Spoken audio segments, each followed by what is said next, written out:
Assalamu alaikum warahmatullahi wabarakatuh. Tuliopo mbele yenu ni wana members wa Golden Film. Tumewaletea taarifa na pia mtuiradhi kwa kukaa kimya sana bila kuposti episode 2 ya tamthilia yetu ya Pete ya Jini.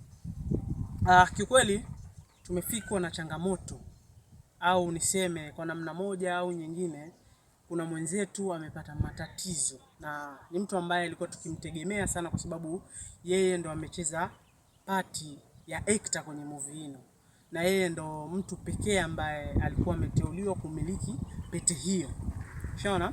Sasa imetokea shida nyumbani kwao, amepata matatizo, kwa hiyo hatupo naye hapa karibu.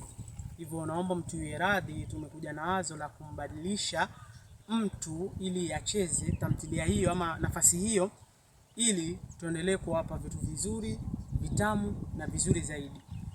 Tuwaahidi kwa kazi mpya episode 2 ambayo itachezwa na kijana tulimteua kucheza pati hiyo ya Salim. Kwa uwezo wetu ambao na ubunifu wetu tutamkochi vizuri inshallah,